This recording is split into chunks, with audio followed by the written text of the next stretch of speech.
வீடுகளுக்கு வந்து கேரளஸ் ஒன்றா வரும்பொழுது வாக்குத்தத்த அட்டையை கொடுக்குறோம்.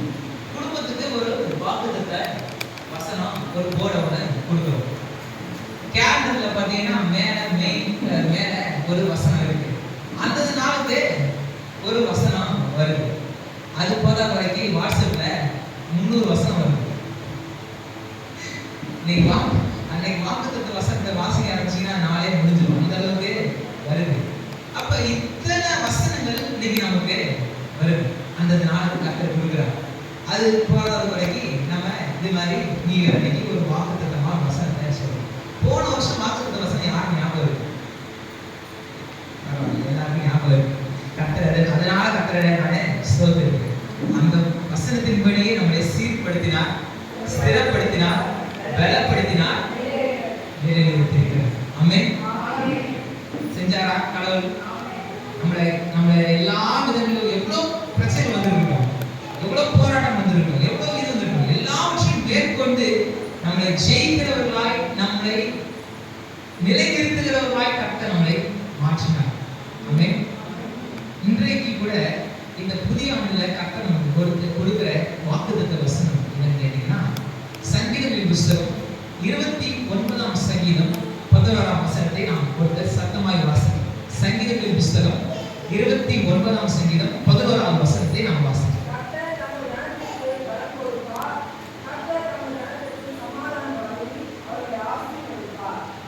கர்த்தர் நம்முடைய ஜனங்களுக்கு பலன் கொடுப்பார். இந்த ஆண்டு உங்களுக்கு பலன் கொடுக்கிற ஆண்டு. அடுத்தது என்ன போட்டிருக்கு? சமாதானம் அருளி ஆசீர்வதிப்பார். இந்த ஷலோம் அப்படின்னா என்னன்றத உங்களுக்கு நான் நிறைய முறை விளக்கியிருக்கேன். சமாதானம் அருளி அப்படின்னா ஏதோ சண்டை போட்டுட்டு இருந்தாங்க, சமாதானம் வந்துருச்சு. ஏதோ நிம்மதி இல்லாம இருந்த ஒரு சமாதானம் வந்துருச்சு, மனசுக்கு ஒரு அமைதி வந்துருச்சு. அந்த அமைதி மாத்திரம் கிடையாது, இதுக்குள்ள இருக்கிற சமாதானம்ன்றது. இந்த ஷலோம்ன்ற வார்த்தைக்கு nothing less, nothing broken. nothing less, nothing broken. எதுவும் குறைவு இல்லை, எதுவும் ஒடிச்சு போகவும் இல்லை, ஒன்றும் குறைபடவில்லை, எல்லாம் நிறைவாய் கிடைக்கிறது. அப்ப இந்த ஆண்டு உங்களை எல்லா விதங்களிலும் எல்லா ஆசீர்வாதங்களாலும் கர்த்தர் நிறைவாய் நடத்த போகிறார். ஆமென். எத்தனை பேர் விசுவாசிக்கிறீங்க? என்னை கர்த்தர் நன்றாய் நடத்துவார், நீதியின் பாதையில நடத்துவார், சரியான பாதையில என்னை நடத்துவார். நாம் விசுவாசித்தால் தேவனுடைய மகிமையை காணலாம். இந்த வாக்குத்தத்த வசனங்களை கேட்கும் பொழுது நமக்கு சில நேரங்களில் எம்மாவு சீஷர்களை போல இருதயம் கொழுந்து விட்டு எரிகிறது. ஏன்னா வாக்குத்தத்தம் எப்படி இருக்கு? கர்த்தர் நம்மளை பலப்படுத்துகிறார், கர்த்தர் நமக்கு ஆசீர்வதிக்கிறார், கர்த்தர் நமக்கு சமாதானம் தருகிறார். சமாதானம்னா அதுக்கு பெரிய அர்த்தம் வேற நம்ம கண்டுபிடிச்சிட்டோம். நமக்கு பெரிய அர்த்தம் நமக்கு பரிசுத்த வேதாகம் நமக்கு போதிக்கிறது. வேத வல்லுநர்கள் நமக்கு போதிக்கிறாங்க. என்ன போதிக்கிறாங்க? சமாதானம்னா எதுவுமே குறைபடவில்லை, எதுவுமே நஷ்டமாகவில்லை, எல்லாம் நிறைவா எல்லா விதத்திலையும் நம்மளை கர்த்தர் ஆசீர்வதிக்க போகிறார். இதை கேட்கும் பொழுது நமக்கு இருதயம் மகிழுது, சந்தோஷமாகுது. ஆனா இந்த வாக்குத்தத்த வசனங்களை நம்முடைய வாழ்க்கையில எப்படி அப்ளை பண்றது? இதனுடைய வாழ்க்கையில நடக்கணும், இந்த வாக்குத்தத்தம் என்னுடைய வாழ்க்கையில நிறைவேறணும் அப்படின்னா நான் என்ன செய்யணும்? இது ரொம்ப முக்கியம் இல்லை.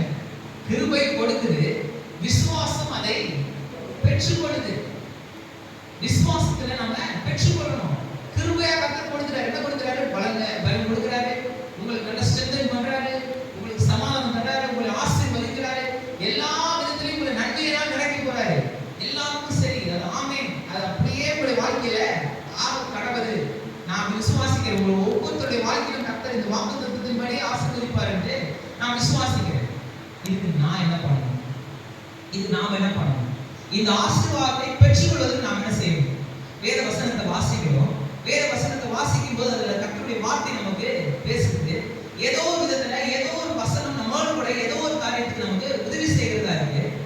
நான் சொன்ன மாதிரி நிறைய சோசியல் மீடியாஸ்ல வருது, நம்ம கேலண்டர்ஸ்ல இருக்கு, நம்ம வாக்குத்தத்த அட்டைகள்ல இருக்கு, இல்ல வீடுகள் ஃபுல்லும் வசனத்தை மாட்டி வச்சிருக்கிறோம். ஏதோ ஒரு விதத்துல ஏதோ ஒரு வசனம் மோட கூட பேசிக்கிட்டே தான் இருக்கு.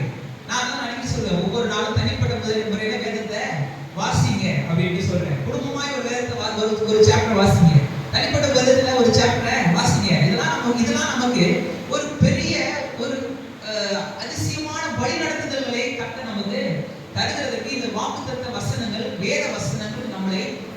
கீழ்ப்படுத்துகிறதா இருக்கிறது. நம்மை கிளை நறுக்கி களை பிடுங்கி நம்மை சரியான பாதையை கொண்டு நடத்துகிறதா இந்த வாக்குத்தத்த வசனங்கள் பரிசுத்த வேதாகமத்தில் இருக்கிற ஒவ்வொரு வசனங்களும் நமக்கு பயன்படுது. இப்ப நம்ம கேட்டது வாக்குத்தத்த வசனமா இருந்தாலும் சரி, இல்ல நமக்கு தனிப்பட்ட விதத்துல கர்த்தர் ஒரு வசனத்தை பேசியிருப்பார், அந்த வசனமா இருந்தாலும் சரி, எனக்கு கூட ஒரு வசனத்தை கர்த்தர் பேசுறாரு. எங்க எடுத்தாலும் அந்த அந்த அட்டை தான் வந்துச்சு. நான் கட்டம் பண்ணிட்டு சும்மா ஒரு 4 முறை எடுத்து பார்த்தேன். எல்லாருமே தெரியும், சும்மா எடுத்து அந்த வசனம் தான் வரும், வேற எந்த வசனமே வராது, அந்த வசனம் தான் வரும். கிளி வசிய மாதிரி அது மாதிரி கட்டம் பண்ணிட்டு எடுக்கிறது அப்படி கிடையாது.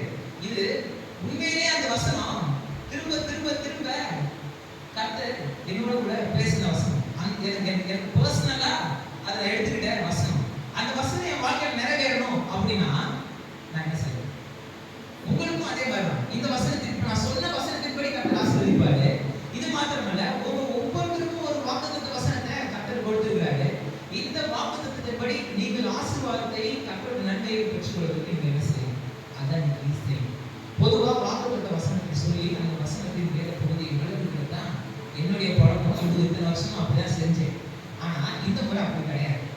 இந்த வசனத்தை நாம செய்யணும், இது நம்முடைய வாழ்க்கையில் ஆசீர்வாதம் வரணும்னா நான் என்ன செய்யணும்? இதான் நீங்க பார்க்கணும்.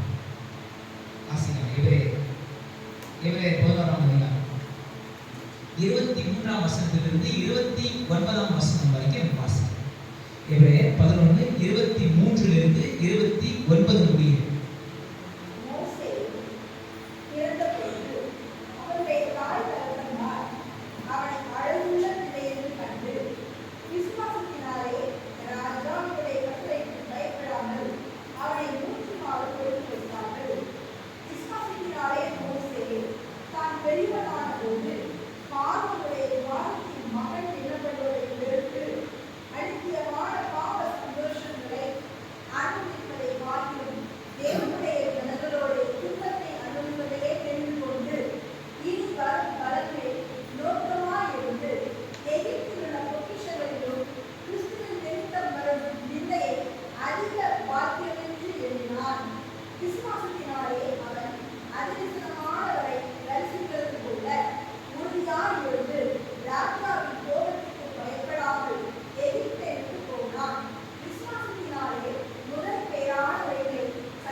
தெரிந்திருக்கிறபடி இந்த எபிரேயர் 11ஆம் அதிகாரம்ங்கிறது விசுவாசத்தை நமக்கு போதிக்கின்ற ஒரு அற்புதமான அதிகாரம்.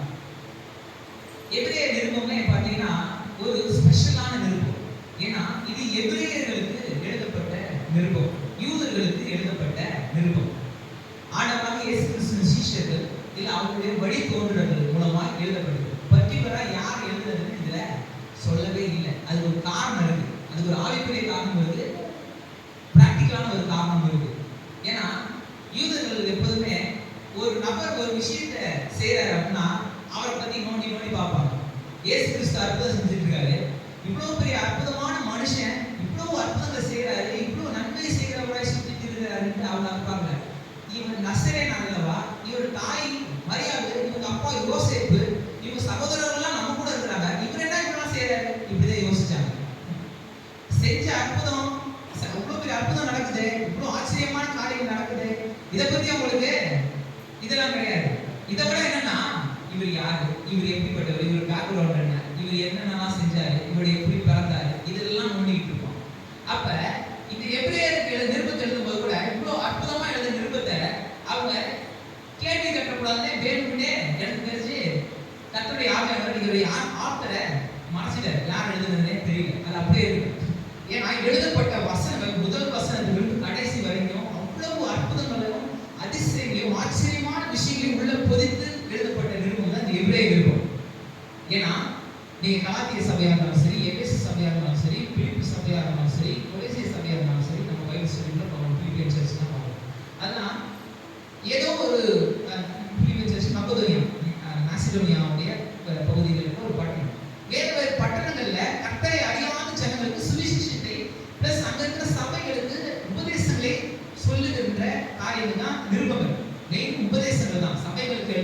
காரியம். ஆனா எபிரேயர்களுக்கு எழுதும்போது, எருசலேம் சபைக்கு எழுதும்போது, இந்த எருசலேம் சபையில இருந்த விசுவாசிகளுக்கு நியாயப்பிரமாணம் இருக்கு, தீர்க்கதரிசனம் இருக்கு, அவங்களுக்கு 10 கட்டளை இருக்கு, எல்லாமே அவங்களுக்கு இருக்கு. கர்த்தர்னா யாருன்னு தெரியும், புதுசா ஒண்ணும் விளக்க தேவையில்லை. ஆபிரகாம் யாருன்னு தெரியும், அவங்களுடைய முற்பிதா, அவங்க தாத்தா தான் ஆபிரகாம், ஈசாக்கு, யாக்கோபு. இவங்க முற்பிதாக்கள் எகிப்திலிருந்து கர்த்தர் அதிசயமாய் கொண்டு வந்தார், எல்லாமே தெரியும் இவங்களுக்கு. இவங்களுக்கு சுவிசேஷத்தை அறிவிக்கும். எப்படி அறிவிக்கிறது? அதுதான் எபிரேயர்கள். அதாவது இவங்க என்ன நினைச்சாங்க, இந்த எபிரேயர்கள் அதாவது salvation through works, salvation ரட்சிப்புன்றது அவங்களுடைய கிரியைகளினால மாத்திரம் தான் ரட்சிப்பு கிடைக்குது அப்படின்னு விசுவாசிச்சாங்க, அப்படி நம்பினாங்க. 10 கட்டளை நான் சரியா கடைபிடிக்கிறேன், அதனால எனக்கு இதெல்லாம் நடக்குது. நான் சொன்னல ஸ்கெட்சஸ் ஆஃப் ஜீவ்ஸ் லைஃப்னு சொல்லிட்டு ஒரு புக் இருக்கு. அவங்க இந்த 10 கட்டளைகளை கடைபிடிக்கிறதுக்கு 360க்கு மேல கட்டளைகளை கொண்டு வந்துட்டாங்க. 10 கட்டளை அவங்க கடைபிடிக்கிறதுக்கு 360க்கு மேலான கட்டளைகளை அவங்க வச்சுட்டு அவங்களா சுயமா எடுத்துக்கிட்டு அதன் அடிப்படையில செஞ்சுட்டு இருந்தாங்க. அதாவது அவங்க கிரியையினால அவங்க நீதிமானாக்கப்பட்டோம் அப்படின்னு விசுவாசிச்சாங்க. அப்ப கிரியையினால இல்ல, கர்த்தரை பற்றி விசுவாசத்தினாலே மாத்திரம் தான் நீதிமானாக்கப்பட்டாங்க. இந்த விசுவாசத்தினால அவர்கள் கிரியை செய்தார்கள். கிரியினால விசுவாசிகளாய் மாறல, கிரியினால அவர் நீதிமானாய் மாறல. அவர்கள் விசுவாசத்தினால நீதிமானாய் மாறி இந்த நீதிக்கேற்ற கிரியைகளை செய்தார்கள் நிரூபிக்கிற புஸ்தகம் தான் இந்த புஸ்தகம். அதுல இந்த குறிப்பா 11ஆம் அதிகாரம் ஆரம்பமே விசுவாசத்தினாலே அப்படின்ட்டு, விசுவாசமானது நம்பப்படுகிறவர்களின் உறுதியும் காணப்படாதவைகளின் நிச்சயம். அதனாலே முன்னோர்கள் நற்சாட்சி பெற்றார்கள், அவர் ஒரு நல்ல வாழ்க்கையை வாழ்ந்தார்கள், இவருடைய முற்பிதாக்கள் எல்லாம் நல்ல ஒரு வாழ்க்கையை வாழ்ந்தார்கள் அப்படின்ட்டு ஆதாம் துவங்கி சிறைபிடிப்பு காலம் வரைக்கும் ஒரு ட்ரூ ஹோப் அப்படியே ஓல்ட் டெஸ்டமென்ட் அப்படியே சொல்லு இந்த எபிரேயருக்கு 11ஆம் அதிகாரம். அவ்வளவு அற்புதமான அதிகாரம், அவ்வளவு சூப்பரா அநேக விஷயங்களை நமக்கு போதிக்கிற அதிகாரம். யூத மதம் சிஸ்டம் ஆஃப் ஒர்க்ஸ், அதாவது கிரியைகளால அவருடைய கிரியைகளால எப்படி கர்த்தரை அணுக முடியும் இதுதான் யோசிச்சுட்டே இருக்காங்க. ஆனா கிறிஸ்தவம் சுவிசேஷம் இந்த கிரியையினால அல்ல, நியாயப்பிரமாணத்தினால அல்ல, இதை மையப்படுத்திக்கலாம கிருபையையும் சத்தியத்தையும் விசுவாசத்தையும் மையமாய் கொண்டது அப்படின்றத தெளிவாய் போதிக்கிறது தான் கிறிஸ்தவம். இதை மையமாய்க்கிறது தான் கிறிஸ்தவம். பழைய பாரம்பரிய சடங்குகளால் அல்ல, பழைய பாரம்பரிய சடங்காச்சரனால, பலிகளினால, பலியின் முறைகளினால அல்ல, கர்த்தரை பற்றி விசுவாசமே ஒரு மனுஷனை தேவனிடத்தில் சேர்க்கும். கர்த்தருடைய இரத்தம், அவர் நமக்காய் சிந்தின இரத்தம் நம்மளை பாவ பரிகார பலி அன்னைக்கு செலுத்தப்படுகிற இரத்தத்திற்கு ஈக்குவலா கொண்டு போயிட்டு பிதாவாகிய தேவனிடத்தில் நம்ம கொண்டு போய் சேர்க்கும். பழைய ஏற்பாட்டின் சடங்காச்சாரங்களை அது ஏன் அதோட நிழலாட்டம் என்னன்னு முதல் அதிகாரத்திலே சொல்லிட்டு வந்து இந்த 11ஆம் அதிகாரம் ரொம்ப சிறப்பா விசுவாசம் எப்படி ஒரு மனிதரை மாற்றும் அப்படின்றத ரொம்ப தெளிவா இந்த வசனங்கள் நமக்கு போதிக்கும். இந்த காரியங்கள்ல பாத்தீங்கன்னா ஏன் இந்த வசனத்தை தேர்ந்தெடுத்தேன், இந்த வசனம் என்ன போதிக்குது அப்படின்னு பாத்தீங்கன்னா, இதுல ஒவ்வொரு வசனமும் ஒவ்வொரு பகுதி விசுவாசத்தினாலே என்ன செய்ய முடியும் அப்படின்றத போதிச்சுட்டே இருக்கு. இதுல கூட நம்ம பார்த்தோம், ஆபிரகாம் குறிச்சு பார்த்தோம். ஆபிரகாம் குறிச்சுக்கிறதுக்கு ஒரு 30 வாரங்கள் நம்ம பார்த்தோம். இந்த எபிரேயர் 11ஆம் அதிகாரத்துல ஆபிரகாம் பத்தி சொல்லப்பட்ட வசனங்களை எடுத்து அதன் அடிப்படையில் ஃபெய்த்தோடைய 4 ஸ்டேஜஸ், விசுவாசத்தின் 4 நிலைகளை நம்ம கிட்டத்தட்ட 30 வாரங்கள் நம்ம இந்த பகுதியை எல்லாம் தியானிச்சிருக்கோம். அதே மாதிரி தான் இங்க மோசேயை பற்றிய பகுதி நம்மளை எப்படி வழிநடத்துதுன்னா, விசுவாசத்தினாலே எப்படி முடிவுகளை எடுப்பது. நாம் எடுக்கின்ற முடிவுகள் தான் நம்முடைய வாழ்க்கையை ஆசீர்வாதத்தை இல்ல சாபத்தை கொடுக்கும். நாம என்ன முடிவுகள் எடுக்கிறோமோ அந்த முடிவுகள் தான் நமக்கு ஒண்ணு ஆசீர்வாதமா மாறும், இல்ல அது பிரச்சனையா மாறும், நன்மையா மாறும், இல்ல தீமையாய் மாறும். நீங்க கர்த்தருக்குள்ளாக முடிவு எடுத்து கூட சில தீமைகளை அனுபவிக்கிறது போல இருக்கலாம். ஆனா கர்த்தர் அந்த தீமைகளை நன்மையாய் மாற்றுவார், எல்லாவற்றின் துன்பங்களை இன்பமாய் மாற்றுவார். கர்த்தருக்கு ஏற்ற முடிவுகளை எடுக்கும் பொழுது அந்த முடிவுகளை கர்த்தர் செய்வார். பாவம் கூட அப்படிதான்.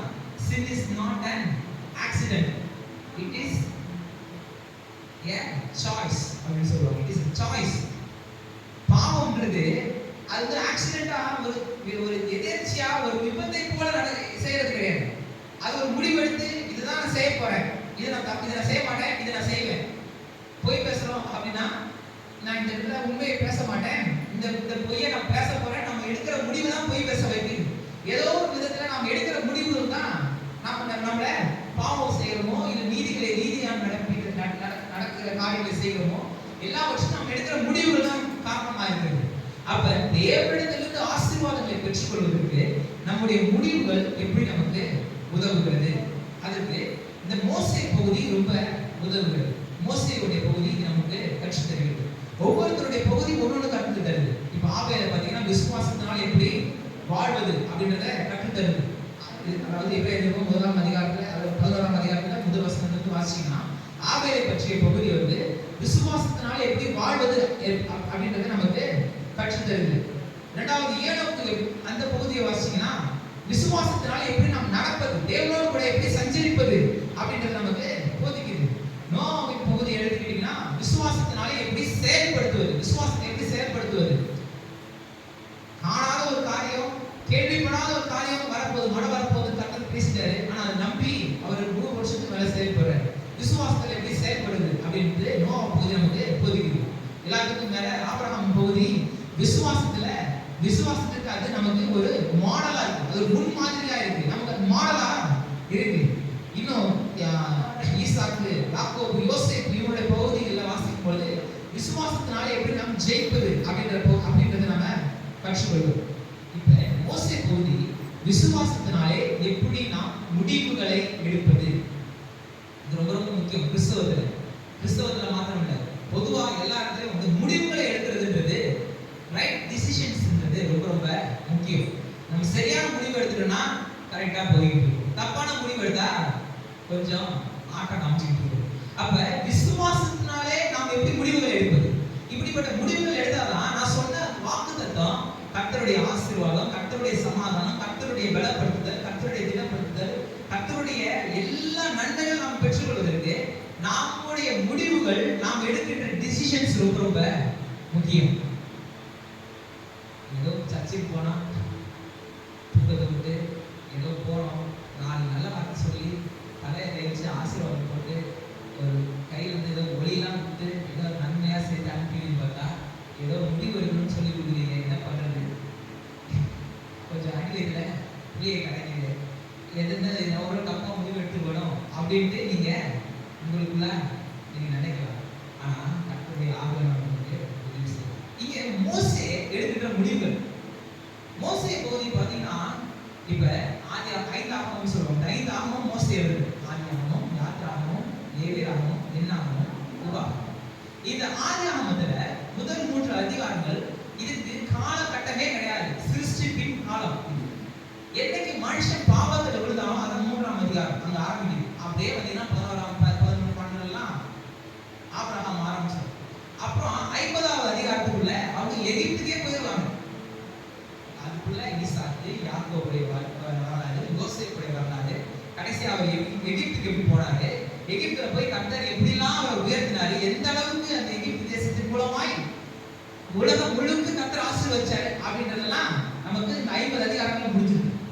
யாத்திராகமத்தின் புத்தகம் 1ஆம் அதிகாரத்துல இருந்து அடுத்தது லேவியராகமம், என்னாகமம், உபாகமம் எல்லாமே அடுத்த 4ம் உபாகமம் 34 வரைக்கும் மோசேயோட வாழ்க்கை தான்.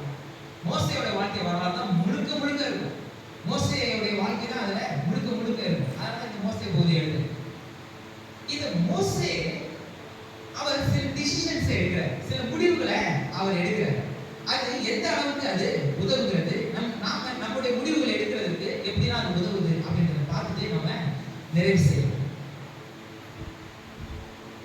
மறுபடியும் வாசிக்கலாம். 24 விசுவாசத்தினாலே மோசே தான் பெரியவனான போது பார்வோனுடைய குமாரத்தின் மகன் எனப்படுவதை வெறுத்து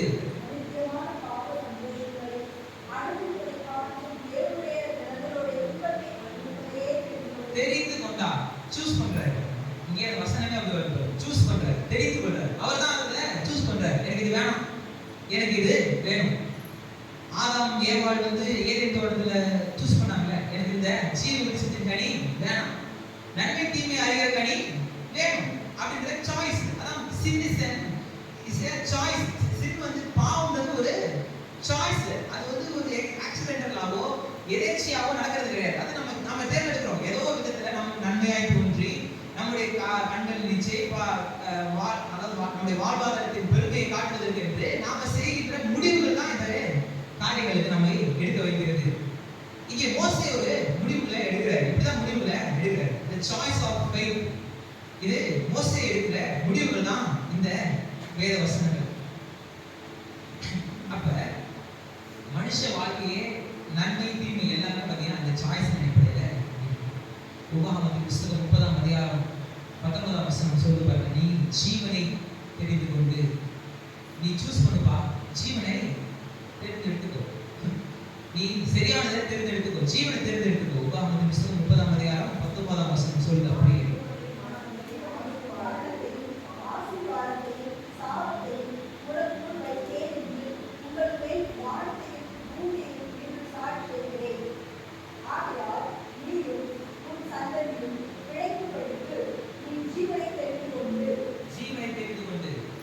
யோசுவா 24:15 வாசிக்கலாம். நான் அப்படியே சொல்லிடுறேன் நேரம்.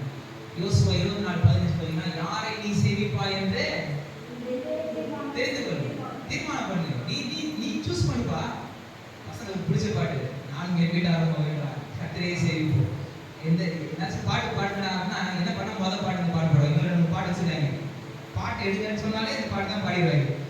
நல்ல பாட்டு தான், தப்பே கிடையாது. சூஸ் பண்றாரு, சூஸ் பண்ண சொல்றாரு. யார் நீ சேவிக்க போற? இது சேவிக்க போறியா, இதை சேவிக்க போறியா, யார் நீ சேவிக்க போற சூஸ் பண்ணிக்கோ அப்படின்றாரு. இந்த 1 ராஜாக்கள் 18:21 பார்த்தீங்கன்னா, எந்த மட்டும் 2 நினைவுகளால் குத்தி குத்தி நடப்பீங்க. இந்த இந்த ஆத்துல ஒரு கால், இது சேத்துல ஒரு கால், எத்தனை நாள் இருக்க போற? ஒண்ணு இதுனா இது, இல்லைன்னா அதுனா அது அப்படின்ட்டு சரியான டிசிஷன்ஸ் நீ எடுத்துக்கோ அப்படின்ட்டு வேத வசனம் முழுக்க நமக்கு போதிக்கிறது. ஆபேல் ஒரு சாய்ஸ் எடுத்தாரு. என்ன சாய்ஸ் எடுத்தாரு? இவ்வளவு விளைஞ்சிருக்கு, இத கடவுள்கிட்ட கொடுத்தா கடவுள் எடுத்துட்டு போயிட்டாருன்னா என்ன பண்றது, நான் எப்படி வாழ முடியும் அப்படின்ட்டு காய் யோசிச்சாரு. அதனால இருக்கிறத வந்தது சொன்னது பைபிள்ல இல்லை, நம்ம சண்டே கிளாஸ்ல இருந்தே அப்படி ஒரு கதையை நம்ம கேட்டோம். அப்படியே விட்டு போவோம், பிரச்சனை இல்லை. அது நமக்கு ஒரு பெரிய ஒரு பிக்சரை நமக்கு காட்டுது. அது ஏன் வந்துச்சு, ஆபேல் ஏன் வந்து காயினுடைய நிலத்துக்கு போனாரு, இதெல்லாம் ஒரு பெரிய வரலாற்று ஆராய்ச்சி. அங்கெல்லாம் நம்ம போக தேவை. அங்க சிம்பிளா புரிய வேண்டியது என்ன, ஆபேல் கர்த்தரை விசுவாசித்து விசுவாச வாழ்க்கையை தெரிந்து கொண்டார். நான் கர்த்தருக்கு கொடுக்குறேன், என்னுடைய விளைச்சலின் பலனை, நல்ல பலன்களை நான் கர்த்தருக்கு கொடுக்குறேன், கர்த்தரை ஆசீர்வதிப்பார் அப்படின்ற விசுவாச பலனை அவர் தெரிந்து கொள்றாரு. ஏனோக்கு கர்த்தரோடு நடப்பதை அவர் என்ன பண்றாரு, தெரிந்து கொள்றாரு. நோவா கர்த்தர் காட்டிய வழியில அவர் நடக்கிறாரு, அதை அப்படி தெரிந்து கொள்றாரு. கர்த்தர் காமிச்சாரு, மழை பெய்யுமா பெய்யாதா, மழைன்றதே எனக்கு இல்லை. ஏன்னா அதை பற்றி நான் அறிவியல் ரீதியாகவே நான் நிறைய பேர் சொல்லியிருக்கேன், விளக்கியிருக்கேன். ஓசோன் லேயரே கீழே இருந்துச்சு நம்ம இன்னைக்கு. அதனால மனுஷனுடைய லைஃப் ஸ்பேன், வாழ்க்கை வந்து அவங்களுடைய வாழ்நாள் வந்து ரொம்ப அதிகமாக இருந்தது. ஏன்னா ஆக்சிஜன் அதிகமாக இருந்துச்சு. இன்னைக்கு ஓசோன் லேயர்ன்றது ரொம்ப ரொம்ப தின்னாயிடுச்சு, ரொம்ப படலங்கிறது ரொம்ப மேலே போயிடுச்சு, ரொம்ப சின்னதாயிடுச்சு. ஆனால் அன்னைக்கு இல்லை, உலகம் சுருஷ்டிக்கப்பட்ட காலத்தில் ரொம்ப அதாவது வளிமண்டலம் முழுக்கவே பிராண வாயுக்கள் நிறைந்த ஒரு மண்டலமா இருந்துச்சு. அப்படிப்பட்ட நேரத்துல மழை வரும், இந்த பூமியே அழிய போது கர்த்தர் பேசுறாரு. நோவா நம்புறாரு. அதை நம்பி கர்த்தரை சொல்லிட்டாருப்பா அது நடக்கும் அப்படின்ட்டு அந்த ஒரு வாழ்க்கையை, கர்த்தரை நம்பி எடுக்கின்ற வாழ்க்கையை தெரிந்து கொள்றாரு. ஆபிரகாமை பத்தி சொல்லவே தேவையில்லை. ஆபிரகாம் ஊருன்ற கழுதைய பட்டணத்திலிருந்து வாக்குத்தத்தம் பண்ணப்பட்ட கானானை நோக்கி அவரு தைரியமா புறப்பட்டு சென்று விசுவாச வீரனாக, விசுவாசிகளுக்கு தகப்பனாக அவரு அறியப்படுறாரு. ஈசாக்கு, யாக்கோபு, யோசேப்பு இவங்க எல்லாருமே கர்த்தரை மையமாக கொண்டு தன்னுடைய வாழ்க்கையில அவங்க அநேக வெற்றிகளை, அநேக நன்மைகளை அவர்கள் பெற்றுக்கொண்டார்கள். இதெல்லாம் எப்படின்னா எல்லாமே சாய்ஸ் நடந்துச்சு. இவ்வளவு நன்மைகளை அவங்க பெற்றுக்கொண்டாங்க. இவ்வளவு நன்மைகளை கர்த்தர் அவங்க வாழ்க்கையை செஞ்சாரு அப்படின்னா அவங்க எடுத்த முடிவுகள். நம்மளுக்கும் கர்த்தர் நன்மைகளை செய்யணுமா, நம்மளும் கர்த்தருடைய நன்மைகளை பெற்றுக்கொள்ளணுமா, முடிவு எடுங்க. கர்த்தரை நம்புங்க, கர்த்தர் கொடுத்த வாக்குத்தத்தங்களை நம்புங்க, அதை நோக்கி நீங்க பிரயாசப்படுங்க, அதை நோக்கி நீங்க பயணம் செய்யுங்க. கர்த்தர் உங்களை ஆசீர்வதிப்பார், உங்களுக்கு சமாதானத்தை தருவார், உங்களை பலப்படுத்துகிற தேவனாக. அப்பதான் அதை நீங்க அனுபவிக்க முடியும். இப்போ சொல்ற உதாரணம், ஈபி லைன் நம்ம வீடு மேல தான் போகும், நாம தான் கனெக்ஷன் எடுக்கணும். போனதுனாலே கரண்ட், வயர்லெஸ் கரண்ட்லாம் இப்போ இல்லை. வயர்லெஸ் கரண்ட் மாதிரி கனெக்ஷனே கொடுக்காம எரியும் அப்படிலாம் கிடையாது, கனெக்ஷன் கொடுக்கணும். அதே மாதிரி தான் கர்த்தர் கிருபையை கொடுத்துட்ட நம்முடைய விசுவாசம் தான் பெற்றுக்கொள்ளும். அப்போ ஒவ்வொருத்தரும் ஒவ்வொரு விதத்துல விசுவாசத்தை வெளிப்படுத்திட்டே வராங்க. மோசே தன்னுடைய விசுவாசத்தை முடிவுல முறையும் அவர் ஒரு டிசிஷன்ஸ் எடுக்கிறார். சாதாரண டிசிஷன்ஸ் கிடையாது. ஒவ்வொரு முறையும் அவர் எடுத்த டிசிஷன்ஸ் எல்லாமே பயங்கரமான டிசிஷன்ஸ். அந்த முடிவுகளை எடுத்தது நிமித்தமாய் அவர் அநேக நன்மைகளை பெற்றுக்கொள்கிறார். இன்னும் ராஜாக்கள் 1 ராஜாக்கள் 19ஆம் அதிகாரம் 18ஆம் வசனத்துல பாத்தீங்கன்னா கிட்டத்தட்ட அந்த நேரத்துல அந்த பாகாலுக்கு வணங்காத 7000 பேரை கர்த்தர் வச்சிருந்தாராம். தீர்க்கதரிசி சொல்றாரு, நீ மட்டும் இல்ல பாருங்க 7000 பேர் இருக்காங்க. அப்ப 7000 பேர் ஒரு டிசிஷன்ஸ் எடுக்கிறாங்க. நான் செய்ய மாட்டேன், இதுதான் நான் செய்வேன் அப்படின்ட்டு அவங்க ஒரு டிசிஷன்ஸை எடுக்கிறாங்க. அப்ப மோசே எடுக்கிற டிசிஷன்ஸ் 24ஆம் வசனம். அதாவது டிசிஷன்ஸ் நம்ம என்ன முடிவுகளை எடுக்கிறது அப்படின்னா தேர்ந்தெடுக்கிறது மாத்திரமல்ல, சில காரியங்களை நிராகரிக்க வேண்டும்.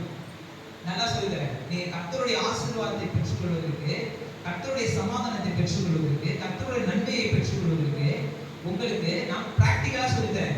ஏதோ மேஜிக் கிடையாது, ஏதோ சூப்பர்ஸ்டிஷியஸா ஏதோ அப்படி போய் நம்புறது கிடையாது, கண்மூடித்தனமா நம்புறது கிடையாது. இத நான் பிராக்டிகலா சொல்லுகிறேன். நீங்க கர்த்தருடைய நன்மையை பெற்றுக்கொள்ளணும் அப்படின்னா சில காரியங்கள்ல நம்ம ஜாக்கிரதையா இருக்கணும். எது வேணும்ன்றது நமக்கு தெரியணும், எது வேணான்றதும் நமக்கு தெரியும். எது ஓகே ஆமான்னு சொல்லணும், சில காரியங்களுக்கு நோ சொல்லணும். இல்ல இது எனக்கான தகுதி இது கிடையாது, எனக்கானது கிடையாது, இது என்னுடைய அல்ல அப்படின்னு நிராகரிக்க தெரிஞ்சிருக்கணும். மோசே சில காரியங்களை நிராகரிச்சார், சில காரியங்களை தெரிஞ்சிருக்கணும். ஃபர்ஸ்ட் என்னென்ன நிராகரிச்சார், அவர் எதெல்லாம் நிராகரிச்சாரு பாருங்க. 24ஆம் வசனத்துல அவர் பாருங்க,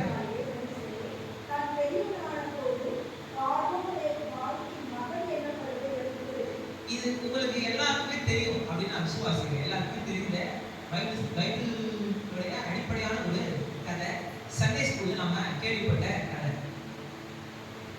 யூதர்கள் எகிப்து தேசத்துக்கு போயிட்டாங்க. 430 வருஷத்துக்கு மேல அடிமைகளா இருக்கிறாங்க. ஏன் அப்படின்னா அந்த பூர்வ குடிகள், அதாவது எகிப்தியர்களை விட இது எபிரேயர்கள் வளர்ந்தவர்களாக மாறிடக்கூடாது அப்படின்ட்டு எகிப்தியர்கள் அவர்களை அப்ரஸ் பண்றாங்க, அடிமைப்படுத்துறாங்க.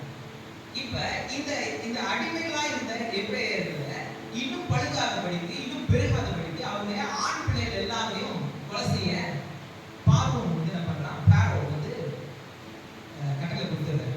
அப்ப அந்த நேரத்துல மோசே பிறக்கிறாரு. மோசே அழகுள்ள பிள்ளை என்று, அதாவது 24 வசனத்துல பார்த்தா மோசே அழகுள்ள பிள்ளை என்று அவருடைய தாய் தகப்பன்மாரெல்லாம் என்ன பண்றாங்க, பத்திரமா ஒளிச்சு வைக்கிறாங்க.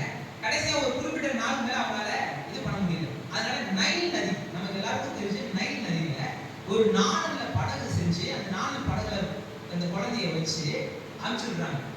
அனுப்பிச்சு விடும்போது கூடவே இந்த நைல் நதியில அப்படியே போயிட்டு இருக்கும்போது பக்கத்துல இந்த கரை ஓரமா நடந்து போறது யாருன்னா இந்த குழந்தையோட சகோதரி மிரியாம் வந்து நடந்து போறாங்க.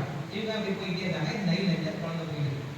அப்ப பார்வோனுடைய குமாரத்தி வந்து நைல் நதியில குளிக்கும் பொழுது இந்த 4 படகு வரதையும் அதுல குழந்தை சக்தி கேட்டதை பார்த்து அவங்க என்ன பண்றாங்க, எடுத்துட்டு அவங்க என்ன பண்றாங்க, வளர்க்குறாங்க. ஏன் வளர்க்குறாங்க அப்படின்னு பாத்தீங்கன்னா, இது நல்லா பார்வோனுடைய குமாரத்தி நல்லா தெரியும், தேசத்துல எந்த சட்டம் போட்டுருக்காங்கன்னு தெரியும், இந்த குழந்தை என்ன குழந்தைன்னு தெரியும். ஏன்னா சும்மா ஒரு குழந்தை ஆண் பிள்ளைக்கு நடிகை வளர மாட்டாங்க. இது ஒரு எபிரேய குழந்தைன்னு நல்லா இருந்துச்சு. ஆனாலும் பார்வோன் குமாரத்தி அந்த குழந்தைய எடுத்து வளர்க்குறாங்க.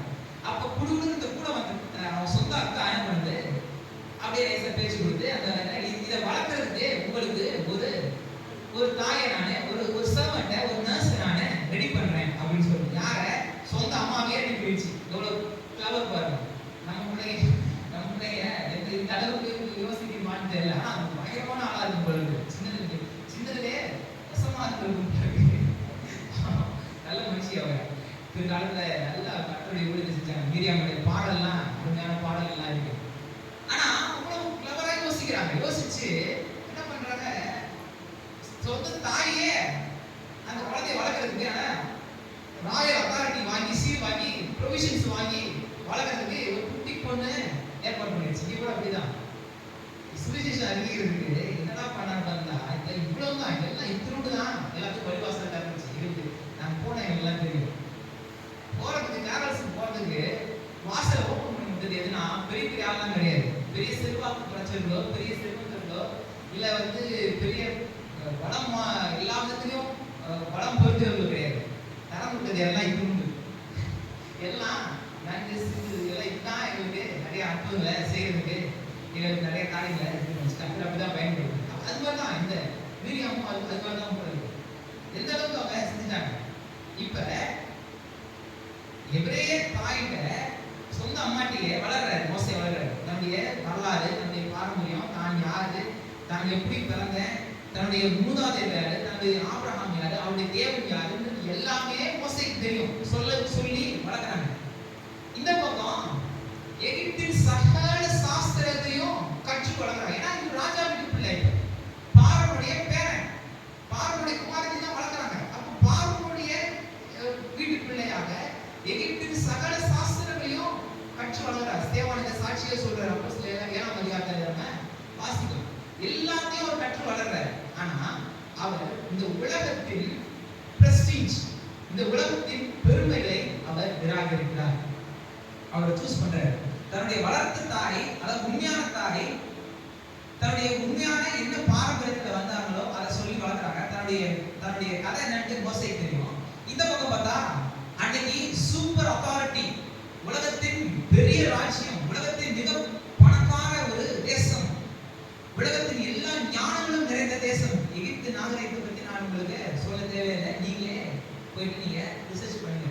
சும்மா வாட்ஸ்அப் போட்டு இல்லை யூடியூப்ல போட்டு ஏதாவது போட்டு ஸ்டைல் பண்ணிட்டு தள்ளி இந்த ரீல்ஸ் பார்க்காம இது மாதிரி பிரோஜனமா ஏதாவது பாருங்க. பார்க்காதீங்கன்னா யாரும் கேட்க போறது. சரி, பிரோஜனமாட்ட பாருங்க. இப்படி சொல்றேன், நல்ல விஷயத்தை பாருங்க, பிரோஜனமானதை பாருங்க, உங்களை வளர்க்கிறத பாருங்க, உங்களுடைய அறிவை வளர்க்கிறத பாருங்க. சும்மா பொழுதுபட்டு இந்த இன்னும் ஒரு புதுசானிக்கு சொல்லுவாங்க சாட்டிஸ்ஃபேக்ஷன். சில வீடியோஸ் பார்த்தா சாட்டிஸ்ஃபேக்ஷன் ஆகும். அப்படியே ஒரு இதில் போட்டோம், அது வந்து சரக்கு பண்ணா அது சாட்டிஸ்ஃபேக்ஷன் ஆகும். இது என்னன்னு ஒன்றும் புரியல. அப்போ ஆமாம், நேற்று பார்த்தது கூட ஃபோன் எடுத்து அது வாட்டி தள்ளிட்டு இருக்கு. அப்படிதான் இன்னைக்கு போஸ்ட் மாடர்ன் வேர்ல்டில் அப்படிதான் இருக்கு. ஆனா நம்ம பிரயோஜனமானதை பார்க்கணும். இந்த நாகரிகத்துல பாருங்க, அந்த அளவுக்கு பெரிய நாகரிகம் இருந்த நாகரிகத்துல இவர் ஒரு சாய்ஸ் எடுக்கிறார். என்ன சாய்ஸ் எடுக்கிறாரு பாருங்க, விசுவாசத்தினாலே. இந்த சாய்ஸ் எப்படி எடுக்கிறாரு அவரு? சும்மா இல்ல, விசுவாசத்தினால தான் எடுக்கிறாரு. விசுவாசத்தினாலே மோசே தான் பெரியவனான போது, அதாவது குழந்தை இல்லை, சின்ன பிள்ளை இல்லை. இப்போ சின்ன குழந்தைங்களுக்கு என்ன பண்ணுவோம், இந்த சைடு போ அந்த சைடு போ, நம்ம என்ன பண்ணுவோம், அதை கைட் பண்ணுவோம். பெருசானதுக்கு அப்புறம் நாம தான் டிசிஷன்ஸ் எடுக்கிறோம். இங்க டிசிஷன்ஸ் எடுக்கிற வயசு அவருக்கு வந்துருச்சு, அவரால் முடிவு எடுக்கிற வயசு வந்துருச்சு அப்படின்றத நீ காட்டுறாங்க. அதான் ஓட்டு போடுறதுல 18 வயசுன்னு சொல்றாங்க பார்த்தீங்களா? ஏன் அப்ப ஓட்டு போடுற ஒரு டிசிஷன்ஸ் எடுக்கிறதுக்கு ஒரு வயசு வேணும். அப்ப இங்க விசுவாசத்தினாலே மோசே பெரியவனான போது, அந்த டிசிஷன் எடுக்கிற வயசு வந்த போது, பார்வோனுடைய குமாரத்தின் மகன் எனப்படுவதை வெறுத்து அது வேணாம், அநித்தியமான பாவ சந்தோஷங்களை அனுபவிப்பதை பார்த்தும் தேவனுடைய ஜனங்களோட விட துன்பத்தை அனுபவிப்பதை ஆக்ட் ஆஃப் ஃபெய்த் தெரிந்து கொள்கிறாரு. நன்மையானதை தெரிந்து கொள்கிறார். ஊழியமான 2ஆம் அதிகாரத்தில் சொல்றதுல மாம்சத்தின் இச்சை, கண்களின் இச்சை, ஜீவனத்தின் பெருமை, இவைகளை தெரிந்து கொள்ளாம எது எனக்கு தேவை, எது என்னுடையது, எதன் அடிப்படையில் நான் வாழ முடியும், எதன் அடிப்படையில் இருந்தா நான் வாழ முடியும் அப்படின்றத அவரு செலக்ட் பண்றாரு. அப்ப முதலாவது அவர் நிராகரித்தது உலக பெருமைகளை, உலகம் தருகிற பெருமைகளை நிராகரித்தார். அப்ப நாம் கர்த்தருடைய ஆசீர்வாதங்களை பெற்றுக்கொள்வதற்கு உலகம், அதாவது இந்த உலக ரீதியாக சில காரியங்களை நம்ம சில, அதாவது நம்முடைய சுய பெருமைகளை நாம் காட்டுறதோ, சுயமாய் நம்ம பெரிய ஆள், நான் யார் தெரியுமா, நான் எப்படிப்பட்ட ஆள் தெரியுமா அப்படின்றத காமிக்கிறதோ, அதை வெறுத்து தேவனிடத்திலிருந்து நன்மைகளை பெற்றுக்கொள்வதை நாம் தெரிந்து கொள்ள வேண்டும். மத்தேயு எழுதின சுவிசேஷம் 19ஆம் அதிகாரம் 27ஆம் வசனத்தை வாசிக்கிறோம். மத்தேயு 19:27.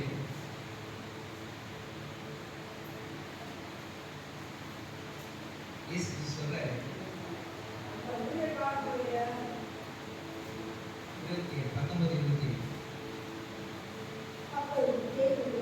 அவரை நோக்கி, இதோ நாங்கள் எல்லாவற்றையும் விட்டு உம்மை பின்பற்றுவோமே, எங்களுக்கு என்ன கிடைக்கும் என்றார். இயேசு சொல்றாரு, அதற்கு இயேசு,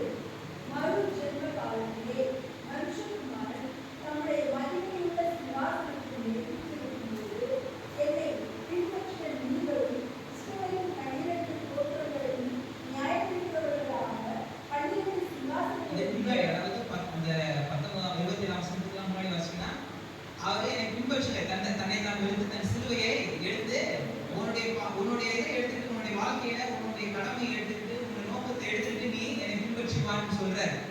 அப்ப நாம சூஸ் பண்ண வேண்டியது இந்த உலகம் தரக்கூடிய சில விஷயங்களை நாம உலகத்தாரை போல, அதாவது வேர்ல்ட்லி திங்கிங் இல்லாம நம்ம ஸ்பிரிச்சுவல் திங்கிங் இருக்கணும் அப்படின்றதுதான் முதலாவது. ரெண்டாவது ரிஜெக்ட் பண்ணுது வேர்ல்ட்ஸ் ப்ளஷர், உலகத்தின் ஆசைகள், உலகத்தின் ஐஸ்வர்யங்கள், உலகத்தின் இன்பங்களை அவர் என்ன பண்றாரு? நிராகரிக்கிறார். 25ஆம் வசனம் சொல்லுது, அநித்தியமான பாவ சந்தோஷங்களை அனுபவிப்பதை பார்த்தும் தேவனுடைய ஜனங்களோட கூட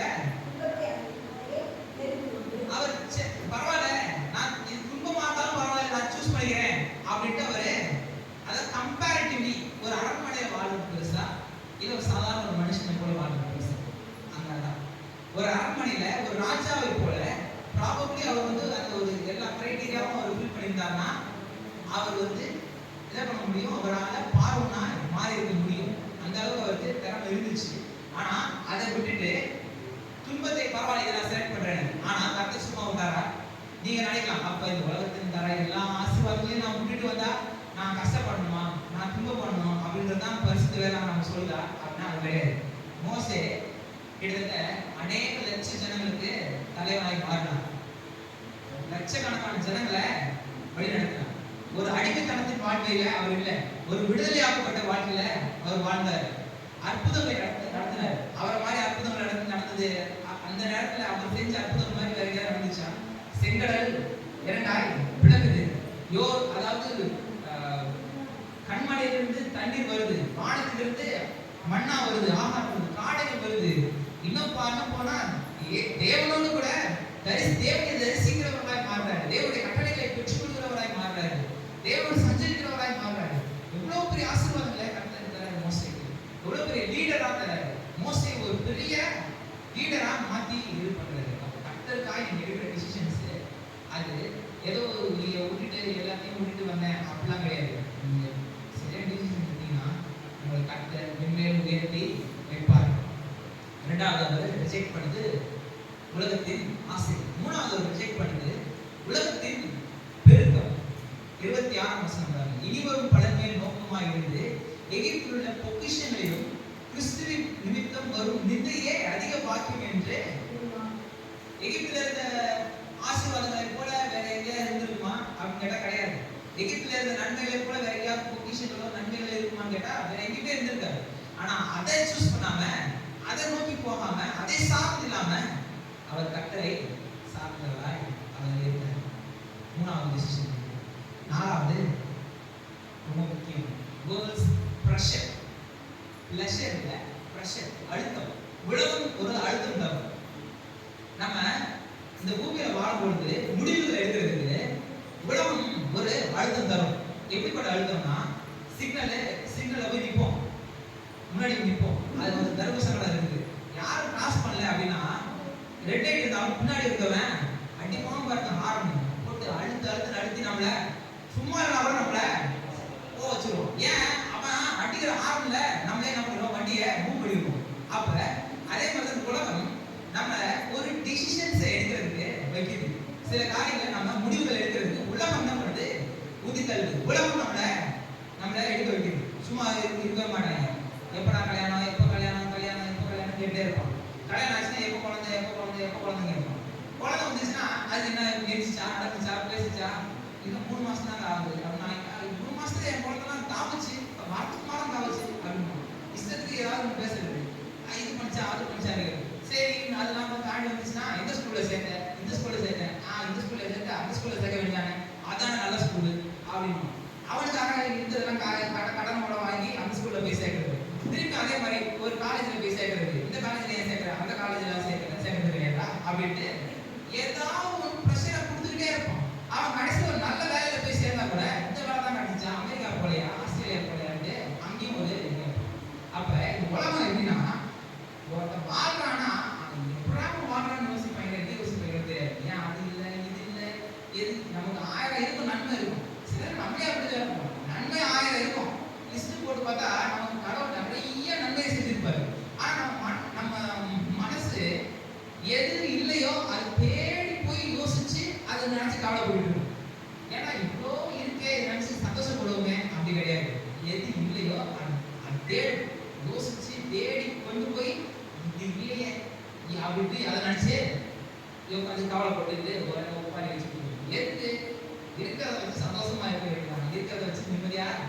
வாழ வேண்டியதுதான். அதே மாதிரி இந்த உலகம் அப்படிதான். நீங்க ஒரு இந்த வேலை செஞ்சா கூட இந்த வேலையில ஏன் செஞ்சீங்க, ஏன் அந்த வேலைக்கு ஏன் இருக்கக்கூடாது அப்படின்னு உலகம் ஒரு ப்ரெஷர் கொடுத்துக்கிட்டே இருக்கும் பாருங்க. இந்த ப்ரெஷர்னால நீங்க டிசிஷன்ஸ் எடுக்கக்கூடாது. மோசைக்கு ஒரு ப்ரெஷர் இருந்துச்சுன்னு கேட்டா இருந்துச்சு. பாருங்க 27 வசனம் பாருங்க. விசுவாசத்தினாலே அவன் அதரிசனமானவரை தரிசிக்கிறது போல உறுதியா இருந்து ராஜாவின் கோபத்துக்கு பயப்படாமல் அவருக்கு ஒரு ப்ரெஷர் இருந்துச்சு. உலகத்தின் மூலமாய் ஒரு டிசிஷன்ஸ் எடுக்கிறதுக்கு ஒரு ப்ரெஷர் அவருக்கு இருந்துச்சு. ராஜாவின் கோபம் வந்து ஒரு ப்ரெஷர். அந்த ப்ரெஷருக்கு அவர் என்ன பண்றாரு, சரி அப்ப அவர் எதெல்லாம் ரிஜெக்ட் பண்றாரு, வேர்ல்ட்ஸ் பிரஸ்டீஜ், ரெண்டாவது அதாவது உலகத்தின் பெருமைகளை அவர் வந்து நிராகரிக்கிறாரு. ரெண்டாவது உலகத்தின் இன்பங்களை பிளஷர்ஸை நிராகரிக்கிறாரு. மூணாவது வேர்ல்ட்ஸ் பிளென்டி, உலகத்தின் பெருக்கம், உலகத்தின் ஆசீர்வாதங்களை அவரு நிராகரிக்கிறாரு.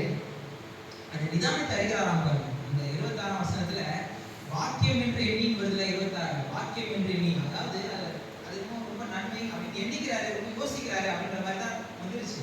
ஆனா அதனுடைய கிரீக் வேர்ட்ல வந்து ஜட்ஜ், அது நிதானித்து தெரிந்து கொள்றார், இதான் நல்லது அப்படின்ட்டு நிதானித்து அதை சூஸ் பண்ணிக்கிறார், அதை தேர்ந்தெடுக்கிறார். உலகத்தின் ஐஸ்வர்யங்களை நிராகரிக்கிறார். நாலாவது உலகம் தருகின்ற அழுத்தத்திலிருந்து முடிவுகள் எடுக்காம சரியான முடிவுகளை அவர் என்ன பண்றாரு, எடுக்கிறார். இந்த 4 முடிவுகளை அவர் எடுக்கிறார். என்ன முடிவு, ரிஜெக்ட் பண்றாரு, நோ சொல்றாரு. எதுக்குலாம் எஸ் சொல்றாரு. அப்ப நாமளும் இந்த உலகத்தின் இந்த 4 காரியங்களுக்கு நம்ம நோ சொல்லணும். எதுக்குலாம் எஸ் சொல்லணும் பாருங்க. 23ஆம் வசனத்துல இருந்து பாத்தீங்கன்னா 23ஆம் வசனம் சொல்லுது அளவுல பிள்ளை அப்படின்ட்டு சொல்லுது. அப்ப மோசேயோட வளர்ப்பு எப்படின்னா ஆரம்பம் முதல், அதாவது இவர் வந்து லார்ட்ஸ் பிளானை அக்செப்ட் பண்ணிக்கிறார். அவருக்கு வந்து சூஸ் பண்றதுக்கு நான் முன்னாடி சொன்ன மாதிரி 2 காரியங்கள் இருக்கு. ஒண்ணு, தன்னுடைய வளர்ப்பு தாய் சொல்லி கொடுத்த எகிப்தின் சகல சாஸ்திரத்தையும் ஒரு பக்கம் இருக்கு. இன்னொரு பக்கம் தன்னுடைய பெற்ற தாய் சொல்லி கொடுத்த தன்னுடைய பாரம்பரியம், தன்னுடைய பழக்க வழக்கங்கள் இந்த சேர்ந்து 2 பக்கம் 2 இருக்கு. இப்ப தன்னுடைய நோக்கம் என்ன அப்படின்னு தெரிஞ்சுக்கிட்டு தன்னுடைய நோக்கத்தை அவரு தெரிந்து கொள்றார். நீங்களும் அது மாதிரி தான் சில காரியங்கள் நிராகரிச்சிட்டீங்க, ஆனா சூஸ் பண்ண வேண்டியதே இருக்கு. என்ன சூஸ் பண்ணணும், தேவனுடைய திட்டம், உங்களை குறித்துதான தேவனுடைய திட்டத்தை நீங்க சூஸ் பண்ணுங்க. உங்களை குறித்துதான தேவனுடைய திட்டத்தை நீங்க தெரிந்து கொள்ளுங்க. இரண்டாவது எது தெரிந்து கொள்ளணும் அப்படின்னா 28ஆம் வசனம் பாருங்க. விசுவாசத்தினாலே முதல் பேரான வேலை சந்தேகிக்கிறவர் இஸ்ரவேலை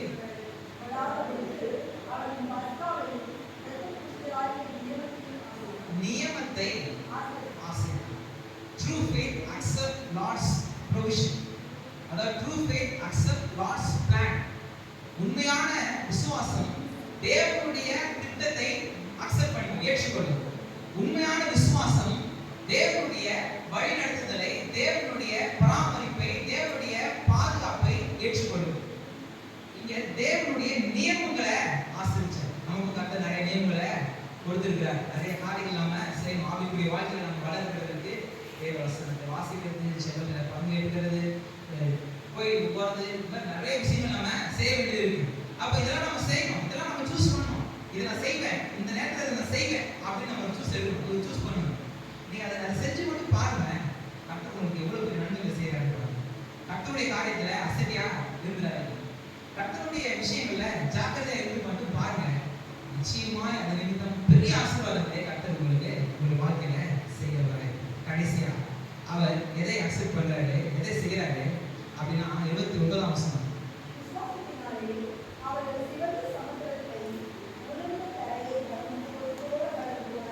True faith accepts Lord's promise.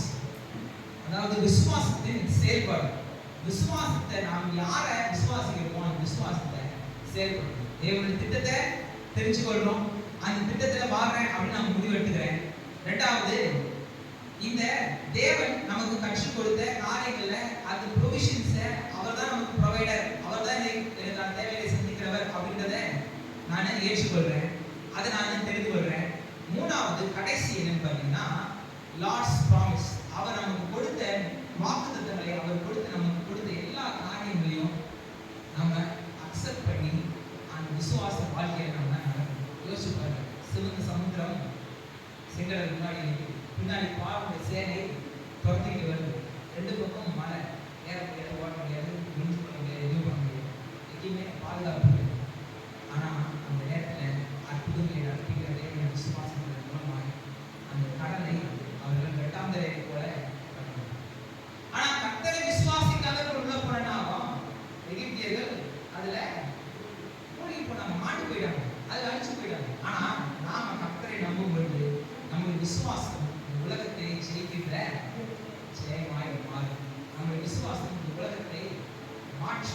நம்முடைய எல்லா சூழ்நிலைகளையும் மாற்றும், நம்முடைய எல்லாவற்றும் நம்பிக்கையை ஏற்படுத்தும். அப்ப இதெல்லாம் நீங்க செஞ்சீங்க, இதெல்லாம் கரெக்டா நீங்க எழுதிட்டீங்க அப்படின்னா எதை நோ சொல்லணுமோ நோ சொல்லணும், எதை எஸ் சொல்லணுமோ எஸ் சொல்லணும். இப்படி இருந்தீங்கன்னா கர்த்தருடைய உங்களுக்கு என்ன வாக்குத்தத்தம் கொடுக்குறாரோ வாக்குத்தத்தம் நிறைவேறும். இப்போ புரியுதா? ஏன் வாக்குத்தத்தம் கொடுத்தாரு நடக்கவே இல்லை அப்படின்னு யோசிச்சேன்னா, இந்த இதை சரி பண்ணிப்பாரு, இதை கொஞ்சம் கரெக்ட் பண்ணிப்பாரு. நோ சொல்ல வேண்டிய இடங்களுக்கு நோ சொல்லுங்க, சில காரியங்களை ரிஜெக்ட் பண்ணுங்க. இது எனக்கு வேணாம், இது எனக்கு தகுதி இல்லை அப்படின்ட்டு ரிஜெக்ட் பண்ணுங்க. சில காரியங்களுக்கு ஆமா இது என்னுடைய, இது நான் செய்ய வேண்டியது அப்படின்ட்டு எஸ் சொல்லுங்க. இந்த திட்டத்துக்கு எஸ் சொல்லுங்க, ஆமா சொல்லுங்க. இதுதான் எனக்கு கர்த்தர் திட்டம், இதான் எனக்கு கொடுத்த கர்த்தர் நோக்கம், திட்டம் தெரிஞ்சுச்சா அந்த நோக்கத்துல நிலைத்து இருங்க. அதே போல இதுதான் என்னுடைய வாழ்க்கை தெரிஞ்சுச்சா அதுல இருங்க. கர்த்தரை முழுக்க சார்ந்து வாழ கற்றுக்கொள்ளுங்க. எல்லாத்துக்கும் மேல விசுவாசத்தை நீங்க செயல்படுத்த அற்புதங்களை நீங்க பார்த்துட்டே வாழ்நாள் முழுக்க நன்மையும் கிருபையும் உங்களுடைய வாழ்க்கையில தொடரும். ஆமென். நீடித்த நாட்கள் திருப்தியாக கர்த்தர் உங்களை ஆசீர்வதிப்பார். நன்மையினால் நீங்கள் நிறைந்தவர்களாய் நீங்கள். ஆமென். விசுவாசிக்கிறீங்களா? கர்த்தர் கொடுத்த வாக்குத்தத்தத்தை நம்புறீங்களா? என்ன வாக்குத்தத்தம் கொடுத்தாலும் அது நிறைவேறும். ஏன்னா வாக்குத்தத்தத்தில் உண்மை உள்ளவர். இதை புசிக்கும் நாளிலே சாகவே சாவாய் அப்படின்னு சொல்லிட்டு ஒரு வார்த்தையை விட்டுட்டார். அந்த வார்த்தையை நிறைவேற்றுறதுக்கு என்ன பண்ணாரு? அவரே மனுஷனாய் இறங்கி வந்து தன்னுடைய ஜீவனை கொடுத்து மரணத்தை ருசிப்பார். ஏன் மனுஷன் அழைச்சிட்டு போயிருக்கலாம்? தேவதூதர்களுக்கு இறக்க மாட்டாமல் நமக்கு இறக்கம் காமிச்சு நம்மீது அன்பை அவர் வெளிப்படுத்தி, நம்ம மேல அவருடைய அன்புன்றது பரிபூர்ணமாய் வெளிப்பட்டு இருக்கிறது. நம்ம மேல அவர் வைத்த அன்புன்றது மிக பரிபூர்ணமாய் நமக்கு வெளிப்பட்டு, அந்த அளவுக்கு கல்வாரி சிலுவையில தான் சொன்ன அந்த வார்த்தையை நிறைவேற்றுவதற்கு தன்னுடைய ஜீவனையே தந்தவர் உங்களுக்கான வாக்குத்தத்தத்தை நிச்சயமா நிறைவேற்றுவாரா மாட்டார்.